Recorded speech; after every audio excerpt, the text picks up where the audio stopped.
Well, this is not the news that I wanted to report on today, but it looks like it's the case.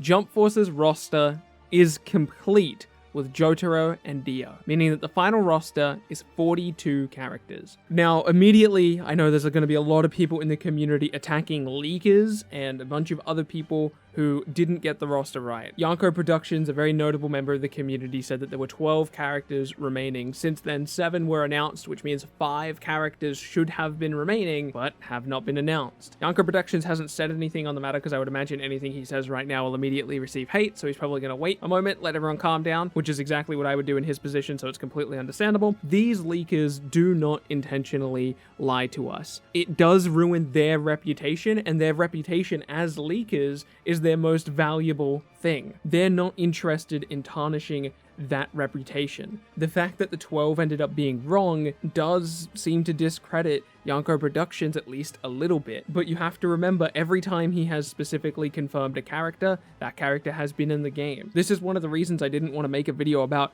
confirmed Suna, even though people like PS360 and a handful of other people have said that Suna's in the game. They haven't officially done it on their Twitter page or anything like that. It's just something they've said offhanded in a live stream. But if you look at Yanko's Twitter feed, every time he said specifically this character is in the game, they've been in the game. Everything else he tweets, GIFs, pictures, teasers, stuff like that, I'm assuming all of that is just rumor that he hears. Now, I will say he probably shouldn't have tweeted about the 12, because of course that ended up being wrong. I would imagine some of those characters, or even all of the characters he heard about within those 12, will be DLC, which is a whole nother conversation we can have when it gets to that point. In fact, I'll probably try to put out a DLC prediction video sometime pretty soon. But yeah, it looks like the base roster is 42 characters, including Kane and Galena, which means 40 Weekly Shonen Jump characters. And in all honesty, I'm pretty happy with that roster. People are going to look at this roster and say that it's too small for an anniversary game, and I can understand that point of view, but really we did get quite a lot of cool characters in this game. We got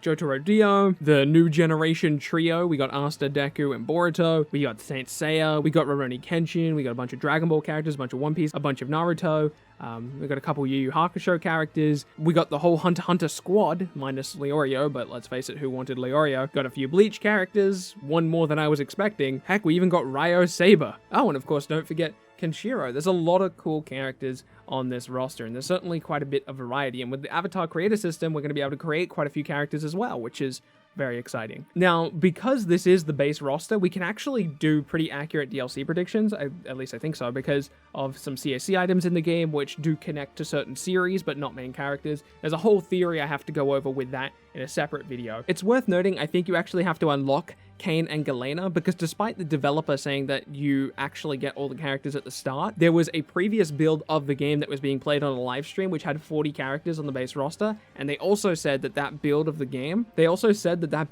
had 40 characters on the base roster. I think that was the full build, so I think you're going to start off with 40 characters and you're going to unlock Kane and Galena. That's at least my assumption, I don't know for sure. I understand if you're disappointed at this roster. There's certainly a lot of people who agree with you, so don't feel alone. But I will say that we still have 9 DLC characters to come, which will put the roster up to 51, over 50, which is pretty awesome. Now, if you want more characters on top of that, if you want 60 characters because of 9 more DLC, or you want nearly 70 characters, the only way we can make it happen is by supporting this game. That's how game development works. Only so much work can be put into one project, but if you continue to support that project, they can continue to support the game after launch. But the only way we can make that happen is by supporting the game, so please don't go out and cancel your pre-orders over this. Just take a breath. This game is already awesome, and with the 9 DLC on the way, I bet there's going to be some more niche franchises in there, characters that you've been looking forward to, characters like Suna, and if we support the game well enough throughout that DLC lifecycle, you can bet that there would be a second one, but you have to support that first one. Oh, I just realized I haven't actually mentioned where this information comes from. Bandai Namco, both on Instagram and Twitter, directly confirmed that